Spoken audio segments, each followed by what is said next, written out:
Starts right now. All right, we're starting off with a gorgeous live look at the Alamo City. Look at that, only 56 degrees out, not a cloud in the sky. The question is, what is the rest of the day going to look like? We're going to check in with Sarah Spivey in just a few moments. But until then, good morning. It is 8 o'clock. It is Sunday. It is April 30th. Thank you so much for starting your morning with us. Jonathan Cotto, thank you for starting your morning with us. It's my pleasure to be here, filling in for Sarah Acosta. And speaking of the weather, it's been nice. Last night was just so cool and crisp.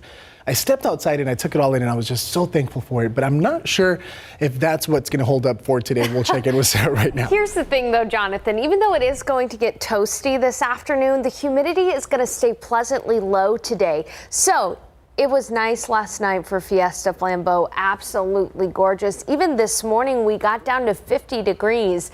But as Max was mentioning, it's already 56 outside right now. In just 30 minutes, we've seen the temperature go up by some 6 degrees. So we're going to quickly warm during the day today. Unless you're going to be heading out in the next hour or so, you will not need a jacket. We're going to be near 90 degrees this afternoon. 56 outside in San Antonio, but it is still 47 in Kerrville, 53 in Hondo, 55 in New Braunfels, zooming in a little bit closer, 52 Bernie, 47 Rio Medina, 49 in Converse. So again, an impressive temperature swing today. By 10, we're going to be at 72. By noon, already in the 80s. And by 4 or 5 p.m., 90 degrees for the forecast high this afternoon. Southwest winds at 5 to 10. Now, coming up, we'll talk a little bit about how a big temperature swing like this is possible.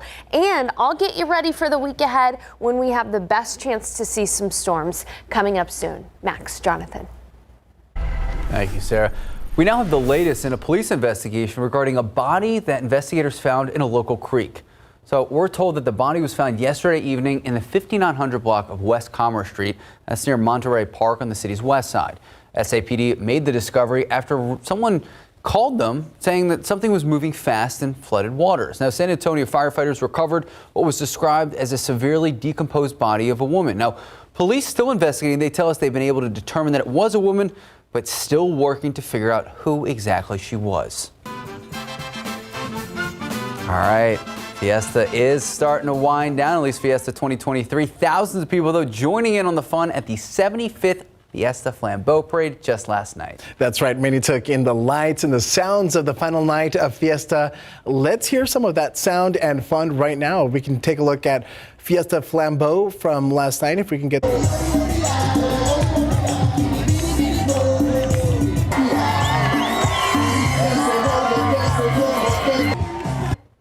That is amazing. So I want to give a huge shout out to Sarah Spivey because she made it out there. I was not trying to sacrifice the sleep, and she was out there. She had all the fun. But take a look, thousands and thousands of people. Jonathan, you said it best. The lights and the sounds. Obviously, we usually say sights and sounds, but look at all the lights. I mean, it was, as the kids say nowadays, it was lit. You know, a nighttime parade, yeah, well played, it was lit. A nighttime parade is always the best because you really get to just take in all the colors and all the excitement of those floats. And we have to mention, you know, the Flambeau Parade, it's in its 75th year, celebrating 75 years of this parade, and we know that it began in 1948. So it's really cool to see that parade still going strong and seeing the best of the Alamo City. All right, we've been celebrating Fiesta all week long, highlighting our South Texas history and culture. And as Fiesta starts to wrap up, Alyssa Cole joining us live downtown, introducing us to two local artists using their talent to capture this colorful culture of San Antonio. Good morning, Alyssa. What do you got? Yes, good morning, Jonathan, Max. So good to hear you all talk about Fiesta. I can still feel, you know, some of the fun from yesterday, but, you know, it was all worth it. First Fiesta, definitely down in the books. But good morning, you all. I am here outside of the Briscoe Western Arts Museum, where inside there are 300 original Texas handmade art pieces, all under one exhibition. Take a look at the video on your screen right now. Every year here at the Briscoe Western Arts Museum, the staff hosts a fundraiser exhibition called Night of Artists, where hundreds of artists sell works of landscapes, portraits, sculptures, and more. We got a chance to talk to two artists. They're both from San Antonio, and get this, they're also married. One influenced the other. One used to be a teacher. It's a really cool backstory, very wonderful.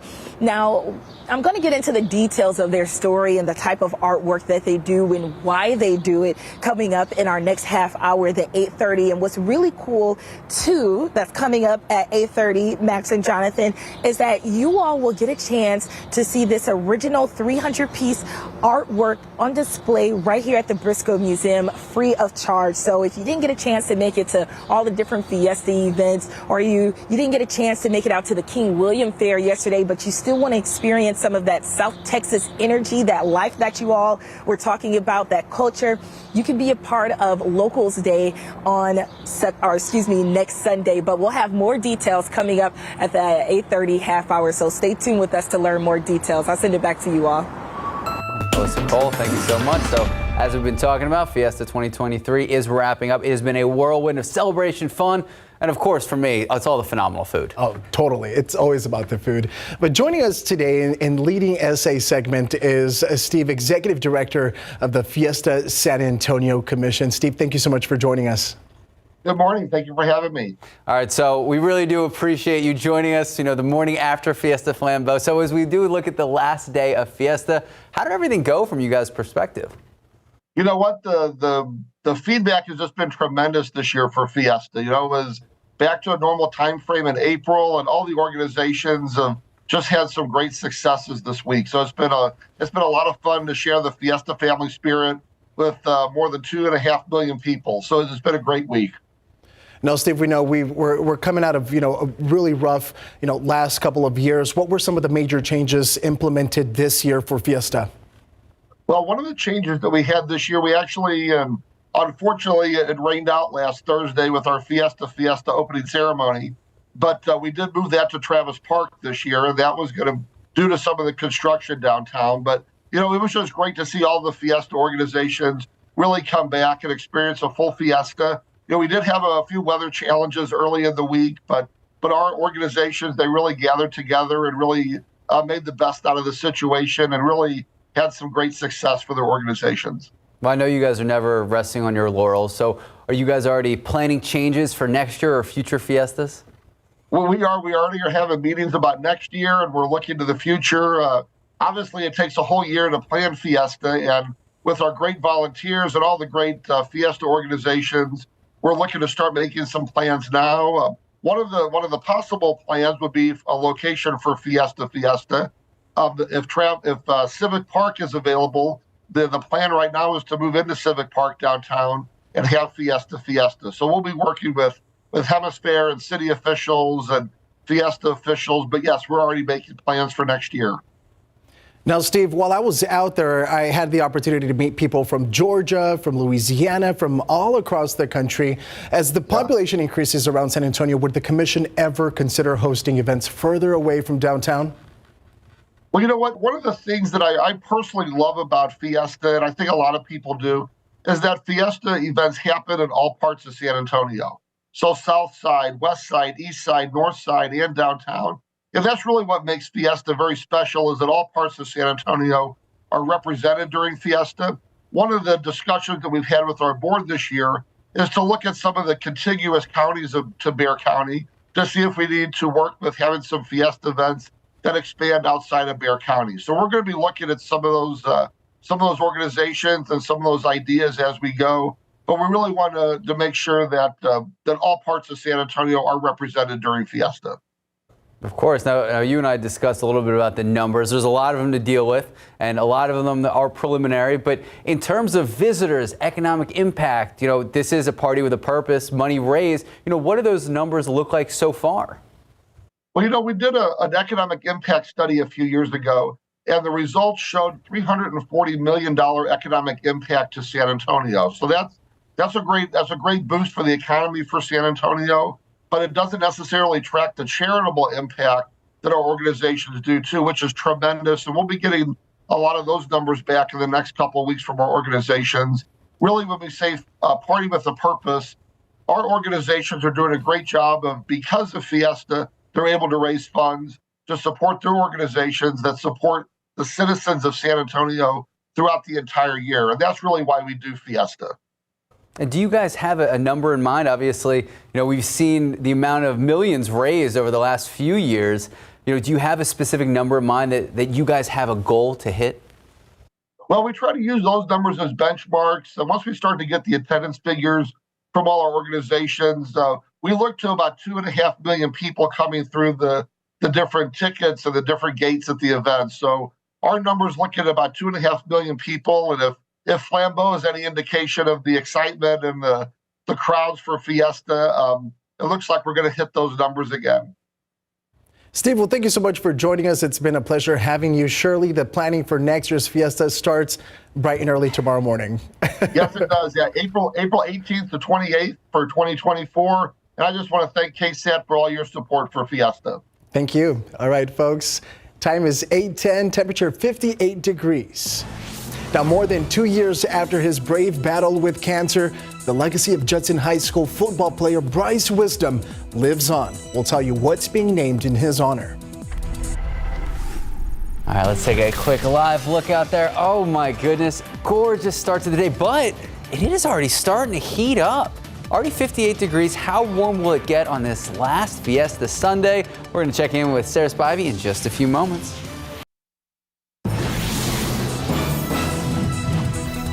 It's been more than 2 years since Judson High School student and football player Bryce Wisdom's brave battle against cancer, and his family is continuing his legacy. A family waiting room at the new University Hospital building will soon bear Bryce's name. RJ Marquez met with Bryce's parents and gives us a first look at the room that will inspire others to fight the way Bryce did. It's been too long. Diana and Richard Wisdom returned to University Hospital to reconnect with the doctor and nurses that cared deeply for their son Bryce. What you guys did for our family and for Bryce, I can honestly say he left out of this world happy.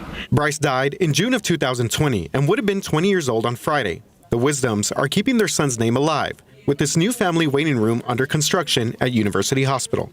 I still feel him. I can feel him in here.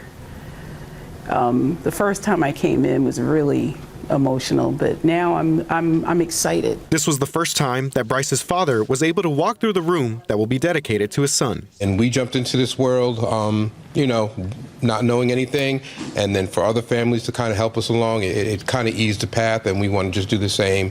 So to see his name and his legacy live on, it's going to be truly amazing. The new hospital is expected to open in early August. Bryce's room will be on the floor where children with cancer receive treatment. This will be a brand new start and give other people hope and encourage to fight like Bryce did. Until then, the Wisdoms will continue to raise money for the Bryce Strong Foundation. They will also use this room as a way to help fund programs benefiting children and young teens at the hospital. So what do you think Bryce would tell you? He'd be so happy. And then, okay, what are we going to do next? That would be the next thing. What are we going to do next? And it keeps us smiling, because the moments when we get sad, the pain and the anguish that you feel, it's just the opposite of what I feel right now, the joy. This is just amazing. RJ Marquez, KSAT 12 News. That is such an amazing story, and the entire family is so kind, and they've been through so much, and to at least see Bryce's name on something really is so powerful. Definitely. Absolutely. Guys, you know what? The weather is really going to be beautiful today. A little bit on the warm side, though, and you may not believe that from how cool it's been this morning, but it is going to get very toasty. Here's a look at the weather setup for you. Now, it's really interesting because it's the tale of two different types of weather, okay? So you've got beautiful weather on the western part of the United States.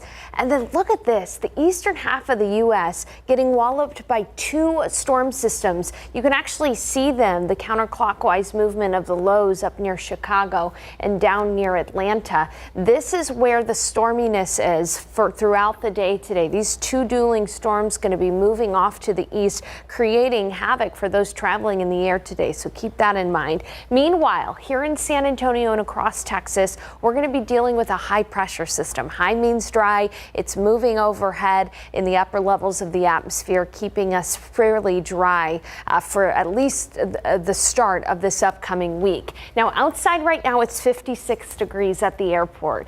That's cool, but earlier we were at 50 in San Antonio. In just 30 minutes, we've seen the temperature go from 50 to 56. It is very dry outside. Temperatures still on the cool side, so it's 47 in Kerrville, 53 in Hondo, 56 in Del Rio, 55 in Pleasanton, and 55 in New Braunfels. But if you're not going to leave the home until, let's say, 10 o'clock, you will not need the jacket at all today. And here's the reason why. It is very dry outside. Dew points are in the 30s and 40s. That's toward the bottom of the scale. Now, dry air warms up and cools down quickly. Think about the desert.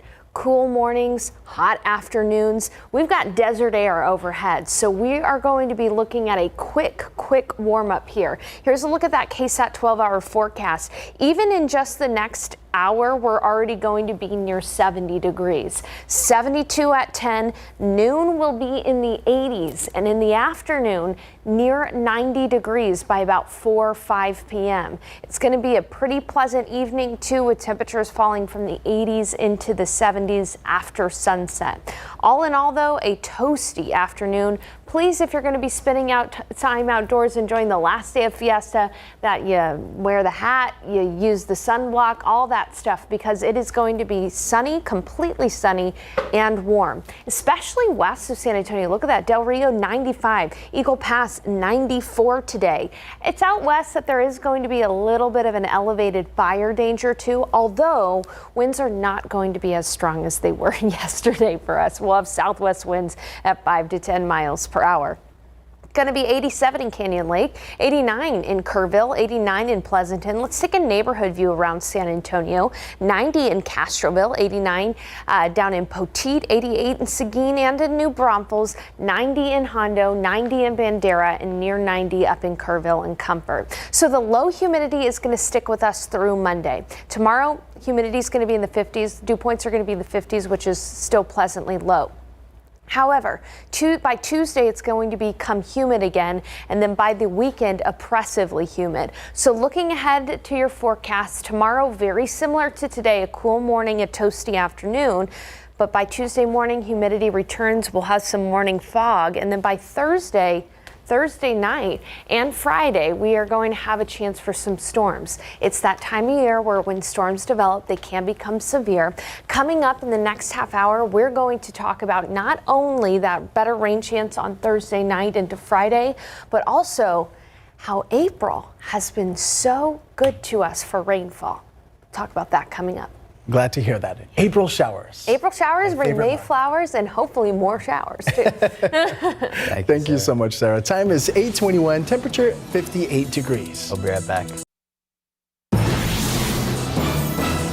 All right, listen up, all my Mountain Dew drinkers. Mountain Dew is releasing a special soda for the summer, and it's called Summer Freeze. Mountain Dew says it combines bold notes of cherry, lemon, and raspberry with the original Mountain Dew citrus flavor, and it may bring to mind those frozen red, white, and blue bomb pops. Remember those? Yeah. The company claims that it tastes like the best summer of your life. That's summer of '98 for me. It's available at stores here in the U.S. right now and all through summer. All right, so what are we thinking? Are you gonna get one? No, I'm gonna, but I will try, of course, those red, white, and blue pups. Oh yeah, summer's right around the corner. Sarah's Spivey told us it's gonna be 90 and sunny today. Might as well get one today. Get one now. All right, folks. Time is 8:25, temperature 60 degrees. Fiesta Gives Back is powered by your local San Antonio area Chevy dealers. The Fiesta gives back through one of its most popular events, a night in Old San Antonio, the giant 4-night festival in the heart of downtown, Niosa or Niosa, depending on who you talk to, celebrates San Antonio's diverse cultural legacy for thousands of Fiesta goers every year. But the celebration is more than just cold drinks and chicken on a stick. Niosa is all about preservation. The Fiesta event sponsored by and benefits the Conservation Society of San Antonio. Founded almost a century ago, in 1924, the Conservation Society has made considerable efforts to preserve many of the unique sites and historic attractions of the Alamo City, ensuring San Antonio as a top tourist destination. So grab that turkey leg or have that sausage on a stick and help preserve and maintain your city. You'll have a great time, all while helping Fiesta give back. Good morning. Happy Sunday. Happy last Sunday of Fiesta. I'm Max Massey. Good morning, and I'm Jonathan Cotto. Max, I think today's going to be the perfect day for some kayaking. We're expecting some really nice and hot temperatures. Let's check in with Sarah. Kayaking, cool. That would be fun. Yeah, it is going to be toasty this afternoon, in spite of the fact that we're still in the 50s this morning. Quick warm up for us. But first, I want to get you through your pollen count for the day. This is an improvement from yesterday. Molds are low at 270. Pecan and grass are low as well. Good looking pollen count as we wrap up Fiesta and as we wrap up oak season and as we wrap up April. A lot of wrapping up there. All right, temperatures 56 in San Antonio, 50 in Kerrville, 56 in Uvalde, and 53 in Hondo. Good morning, everyone. I hope you're enjoying your morning. It's a little on the cool side up in Kerrville. It just got to 50 degrees. This is deceptive, though, because we are quickly going to warm up. We're already in the 60s. At the bottom of your screen there, you can see it's 60 degrees. So we were at 50 this morning for the low. This afternoon, I'm forecasting 90 degrees. That is a 40-degree temperature swing, all because of the dry air in place. And as we end April, April has been very good to us for rain. Coming up, we'll talk about how much rain we've seen. The most rain in a year and a half in a month. Impressive. And we'll take a look at the drought monitor and our rain chances in the week ahead as well. Jonathan.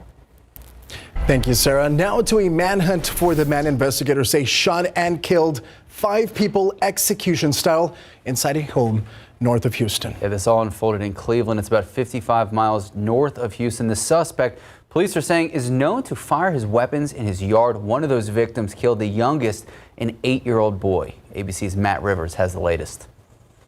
This morning, a massive manhunt in Texas. The FBI taking the lead in an all-out search to track down this man, Francisco Oropeza, believed to be armed and dangerous, accused of a brutal massacre just steps from his own home. We consider him armed and dangerous, and we're not going to stop until we actually arrest him and bring him into custody.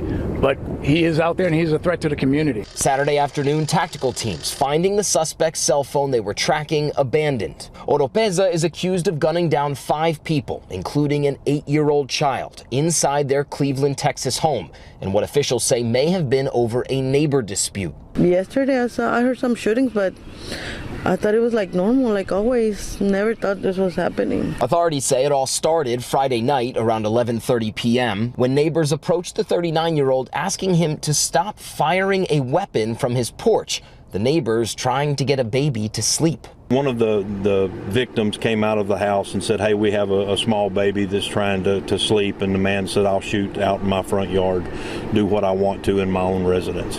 That's when police say Oropeza, who was intoxicated, became agitated, walked over to the house and opened fire.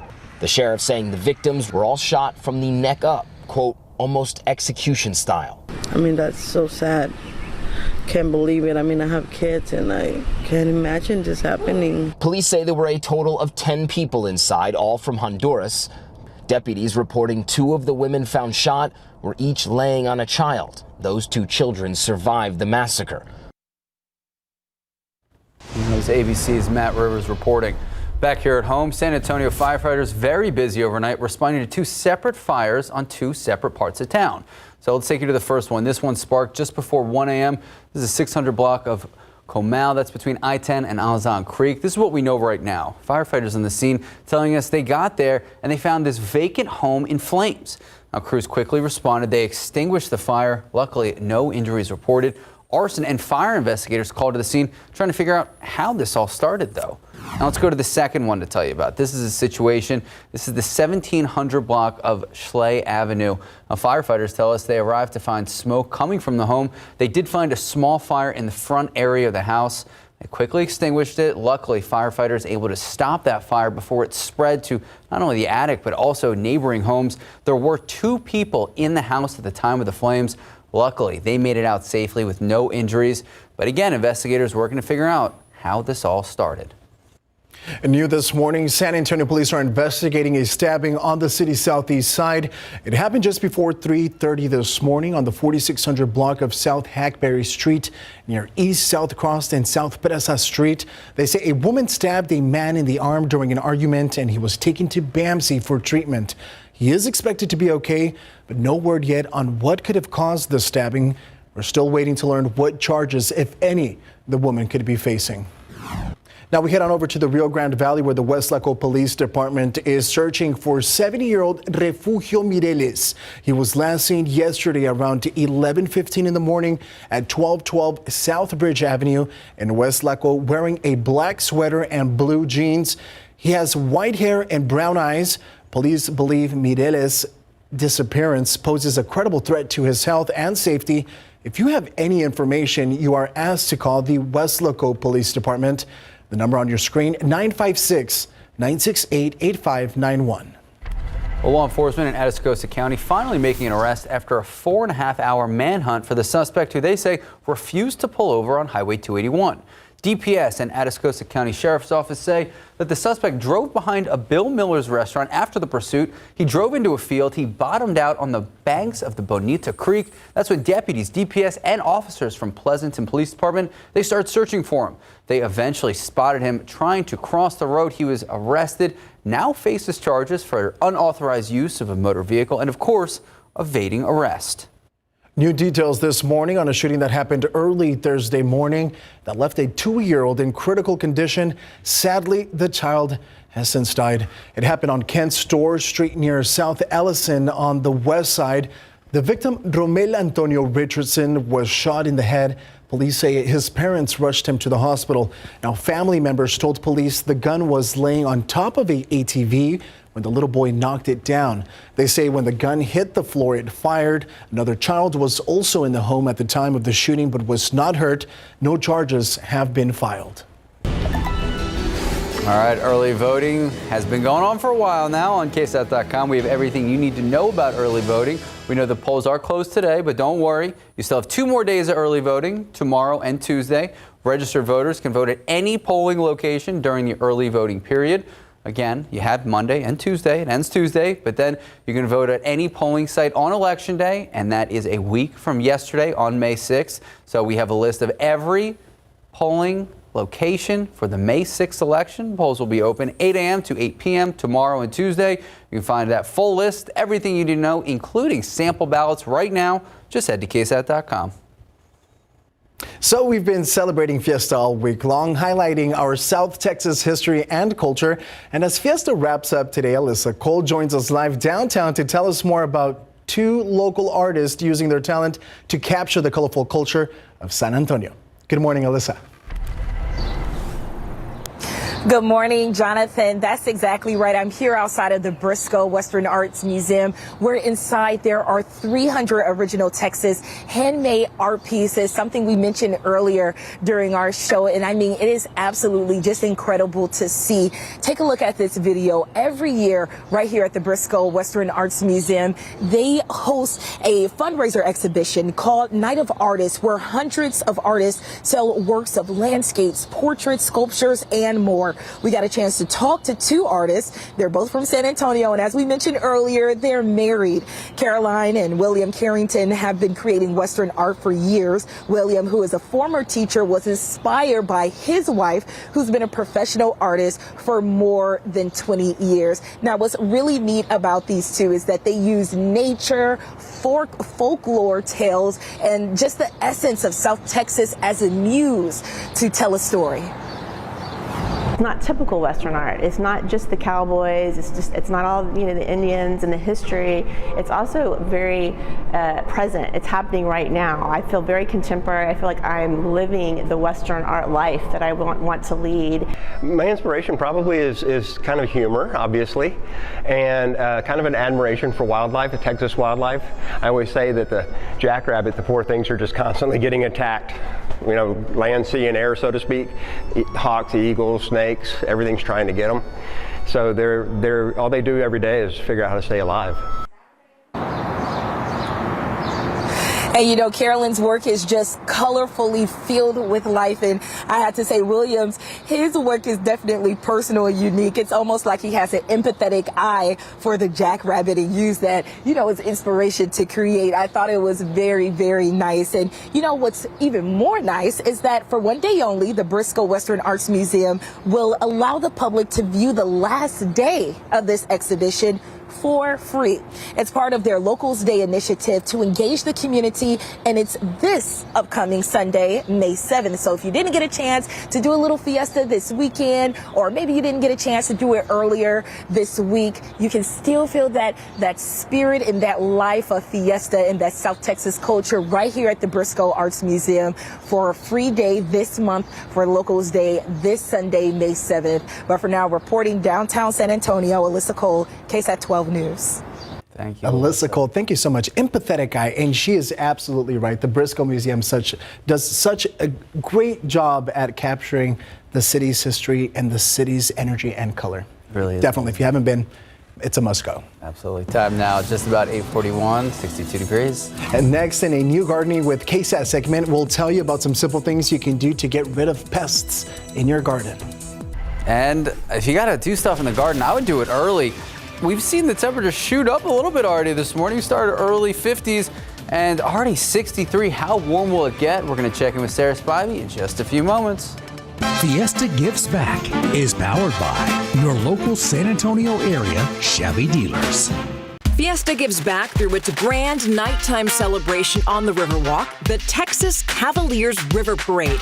One night each year, the Riverwalk is lined with thousands of Fiesta goers catching glimpses of festive, decorated riverboats. It's a night of celebration, but it's also a party with a purpose. All money raised through the Texas Cavaliers River Parade supports local children's charities through the Texas Cavaliers Charitable Foundation. The Texas Cavaliers encourage, foster, support, and conduct activities and programs to benefit Texas children. In collaboration with the River Parade and King Antonio, the Texas Cavaliers have raised more than $8 million for children's charities and organizations to date. So head on down and pull up a seat next to the river and experience the magic of the River Parade. You'll have a great time while helping Fiesta give back.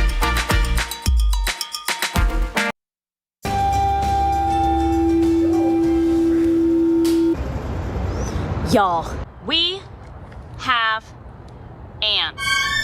Ant mounds that pop up are most likely going to be fire ant mounds, yeah. Molly Keck is a certified entomologist with the Texas A&M AgriLife Extension Center for Bexar County. We have probably close to 100 species of ants in Texas, so not every ant is going to be a fire ant, but most of them are. And she confirms these are fire ants in the KSAT garden. And she says we're not alone. Fire ants tend to pop up all over South Texas after a big rain. And when the moisture gets down into their mound, they're going to push up above so that they don't drown. So after a rain event, that's when you see the mounds show up. Keck says you can identify them with these 3 things. Fire ants are the only ones that make that above ground, pillowy, fluffy mound. They have no single entrance, so when you mess with them, they come out from everywhere. And they're the only ones that sting like they do and are as aggressive as they are. Now that we know that, what is the most environmentally friendly, organic, and effective way of getting rid of them? Stay away from synthetic pesticides and chemicals, because those can hurt our pollinators. So my go-to organic pest treatment is usually diatomaceous earth, but Keck says in this instance it won't work. She says because the soil is so moist, the powder will lose its effectiveness. Or you can try boiling water. However, Keck says don't do this if your ant piles are near your plants, because that boiling water will destroy your roots. Yep, way too close. Another safe method for pests is dish soap, but Keck says in this instance it won't work because fire ant colonies go several feet deep into the ground. She says our best bet is using an organic bait with spinosad. I found a bag of organic fertilome. Come and get it at a local nursery, or you can find it on Amazon. Keck says sprinkle the bait all around the soil, not on the plant, and keep it dry for the day. They're corn grit soaked in soybean oil, which they're attracted to. They take that out of the environment. They carry it into the nest. They feed it to the queens and to their babies. So it's not a quick kill, but it is a more surefire way to manage that colony. Keck says if these were native ants, leave them. Native ants are beneficial and aerate soil. But she says not only do fire ants have a vicious sting, if I left them, they would hurt my pollinators. Fire ants are going to predate upon those monarchs and those other pollinators for sure. So you're killing them if you're not killing your fire ants. And two, hopefully what you're using, you're applying it to the soil. You're not putting it on the plant material because that's not where that ant is mounding. So apply it in the right place, using the right thing, and being smart and not allowing it to drift onto the flowers or onto the leaf material. And that will salvage your pollinators. Sarah Costa, KSAT 12 News. Hey, you won't find me complaining about the rain, especially after the dry period of time we've had. In fact, this month, though, is the best month for rain we've seen in San Antonio in a year and a half. The last time we saw this much rain in a span of a month was back in October of 2021. I just wrote an article about it on KSAT.com. We've seen almost 5 inches of rain for this month at the San Antonio International Airport. That's about nearly 2.5 inches above average. And here's the thing, too. Since January 1st, we've seen almost 8 inches of rain, which is nearer to normal. We're still about 1/2 inch in a rainfall deficit, but that is some good news. Now, we've got a long way to go. This is a look at the drought monitor. You can still see that exceptional and extreme drought is around San Antonio and especially up into the hill country. But this has improved just within the last week or so. And as we look at rain chances over the next week, we do have a chance on Thursday and Friday, especially for some storminess Thursday night. The thing is, we do have to monitor for severe weather. That it is that time of year. We'll keep you posted, refine that forecast, but we're going to have a few dry days here. It is already 64 degrees, and I manually put this temperature here rather than having it populate from the airport because the airport thermometer is actually lagging behind. That's how quickly we're warming up. Temperatures started off at 50 degrees. We're at 64 right now. That is a nearly 15-degree jump in just about an hour and a half. Yeah, temperatures here are kind of lagging behind, but it shows you that we're already near 70 in Rock Springs, so we're quickly warming up. Generally, it's in the 60s out there right now, and the reason why we've been able to warm up so quickly is because we're so dry. Dew points are in the 40s, which is toward the bottom of our scale, even in the 30s in some places. So we've got desert air overhead, which quickly cools down and quickly warms up. This afternoon, we're going to be at 90 in San Antonio, 86 in Helotes, 87 in Bulverde, 88 in New Braunfels, 90 in Hondo, and 90 in Bandera, about 7 degrees warmer than average. Here's your KSAT 12-hour forecast. By noon, we're already going to be in the low 80s. Instead of how windy it was yesterday, we're going to have southwest winds at 5 to 10, so not too bad. 90 degrees at 4 or 5 p.m. That's our high for the day today. And then tonight, once we see the sunset, temperatures will fall into the 70s. Now, we'll stay nice and dry through the day tomorrow as well. It's Tuesday that this high moves off to the east and really brings back the humidity, and the humidity will be here to stay at least through the weekend. So looking ahead, again, we're going to see some fog in the morning on Tuesday with the return of that humidity, and it looks like we're going to have a chance for some storms again Thursday night, and Friday as well. Well, we'll be right back with more news after the break. All right, looks good in the pollen count for the day today. Molds are low, pecan and grass are low as well, an improvement there. It is already 67 degrees at the airport. That means a 17-degree temperature jump since sunrise. Wow. We're going to be at 72 at 10, 82 at noon. 90 for the high today. See, I told you it was going to get warm. Southwest winds at 5 to 10. Tomorrow, pretty similar to today. Humidity returns on Tuesday.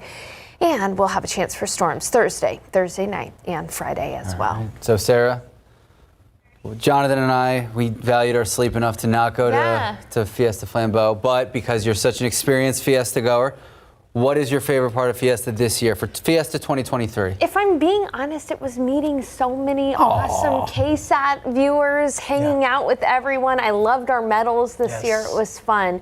Thank you guys for letting me join the Bro Show. Of course, it was a pleasure having you, sir. Hey, Viva Fiesta, everyone. Viva Fiesta.